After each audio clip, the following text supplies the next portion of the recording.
Like, in the gas station, we don't just sell gas, you know? I had to choose whether I was gonna eat or sleep. I found it hard to do both. Me just ease my teeth and turn my face because me nah make this, you know, mess up my meds for the day. After one training session at the gas station, my boss Monday evening come tell me, say, oh well, you know, Daniel, somebody quit, so I'm gonna need you here. And I'm like, so what about the restaurant? He's like, yeah, forget about that, we'll find somebody else. So as I said before, thank Abba, my home was like right here. Wait, them can see this? No. Okay, so the place where I stayed was like right here. The lagoon, so the place where I stayed was like right here. The lagoon where I worked at was like right here, and then the gas station was like right here. So no more 30-minute walks for Daniel Olivia, because God was on her side. Her two workplace was in walking distance. So forget the restaurant, still in the freezing cold in the lagoon, but me I tough it out. Start work at the gas station. Me I say, yeah, look for my paycheck, and me I say, me I make a little bit extra. Good, me can work with this. However, one of my housemates, he's like, yo, Daniel, me have a job. This place called, oh my gosh, what was it called? It was called Lost Temple. And like, yo, me leave Lost Temple, I want you to come work the job for me as a cashier, because I was a cashier at the gas station. And he was doing cashier work, and he's like, me I say, yo, Sean, I don't know how I go do that job for you, because I have work during the time that you work for at this place. And he's like, nah man, then I hear job this, you know, I hear job this. And I was like, okay. But I never met him still, because I never met him after that, because me I say, oh my God, come work at your place when me have work. But lo and behold, there is a God. So my housemate worked at Lost Temple Friday, Saturday, Sunday, and Monday in the morning. It just so happened that some people from Romania came, and so my job as a lagoon ranger was like gone, because my boss was like, I need you to take up more hours at the gas station.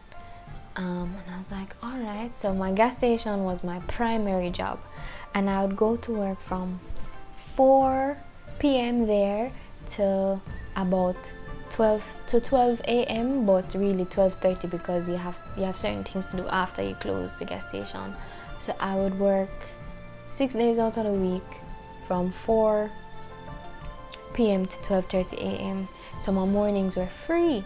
So I was now able to go and work the job at Lost Temple for my friend.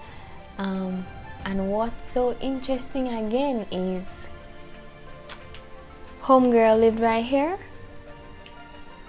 Lagoon was right here. I still did, you know, like odd jobs at the lagoon for some of my friends when they needed to switch things around. The gas station was right here, and Lost Temple was, I want to say, in the middle right here. So all my jobs for most of my summer was in walking distance, because your homegirl cannot ride a bicycle. That's just what it is. So we must give God thanks for that everything was in close proximity, because your homegirl cannot ride a bicycle, and I didn't have to walk 30 minutes in the dark, you know, with potential of getting abducted. So things were looking up. Things were up. I was working, so from going from struggling to work 40 hours a week to doing on like 80 hours 1 week, or I will say I remember seeing on my pay slip about 110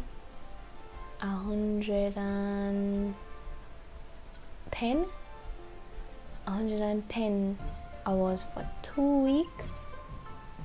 That not bad, right? Yeah, that not bad. 110 hours for 2 weeks.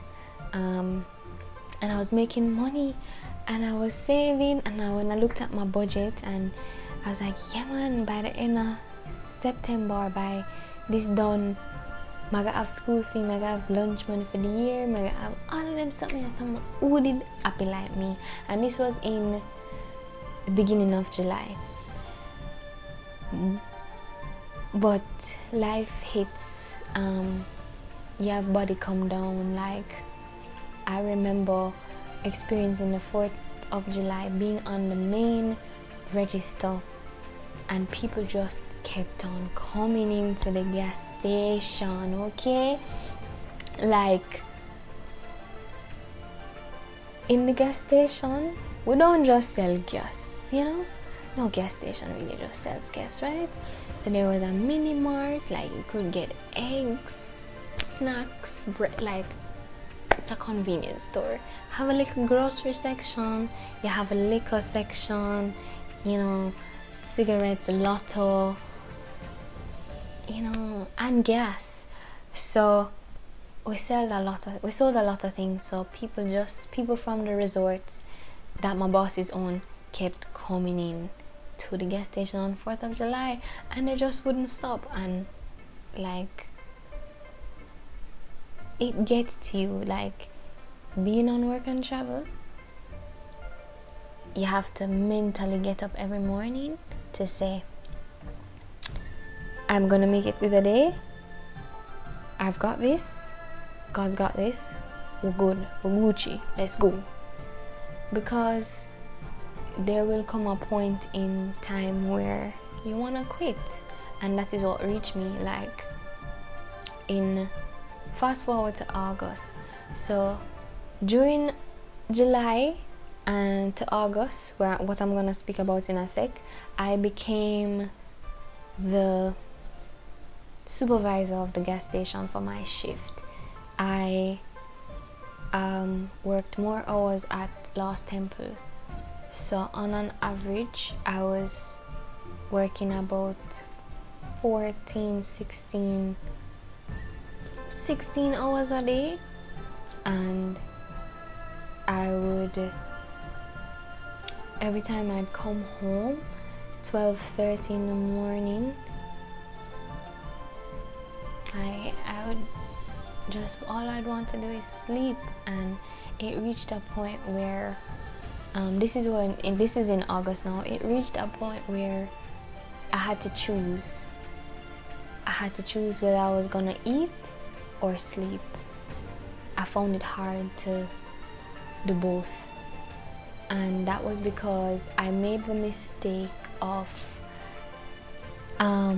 working 15 days straight, unintentional.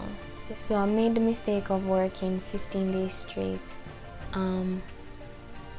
14 hours a day straight, because somebody got sick, somebody wanted to switch shifts, and I have a habit of not saying no, and they needed my help. So I was like, okay, yeah, sure. So I ended up taking on too much, I would say, and I crashed, in the sense where I remember one Sunday morning in August, I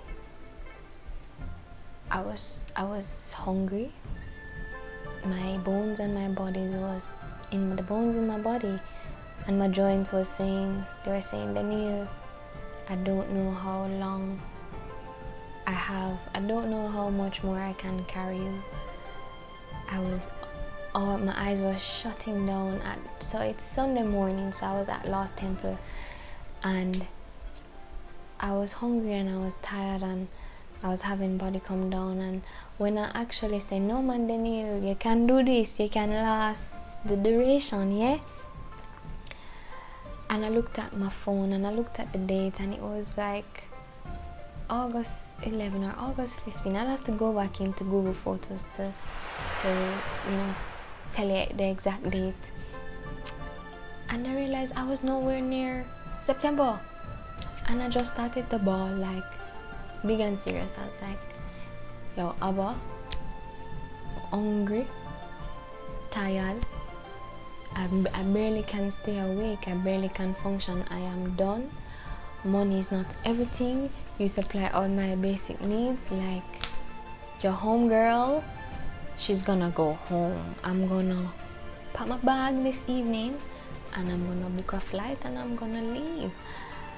And I was bawling through that, and then I looked at the security cameras and I realized that people are coming into the building, and I had to wipe my face and pat my face, slap myself 2 times and say, ready again. And there were 3 girls, and they came in and they went straight to the fortune teller machine, and one of the girls put in her $1, and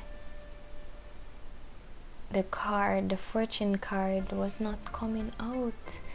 And me roll my eyes, come me and say, look, what else could have gone wrong? What else could have gone wrong? Why is the machine not working today?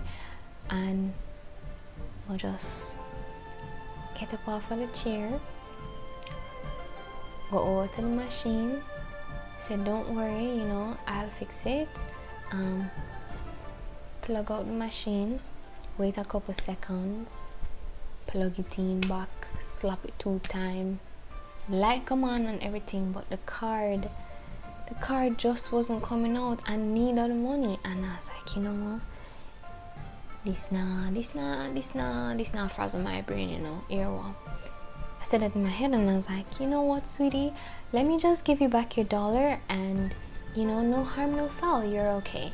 And so we walk over to the cash register, I give her back her $1, and that's that. I was like, this now stress me out, kawa. Me, I got my yard tomorrow. Forget this. Me, I go home. And just as like I said that, I made that resolve, the handyman came in, and the handyman did the exact same thing that I did to fix the machine.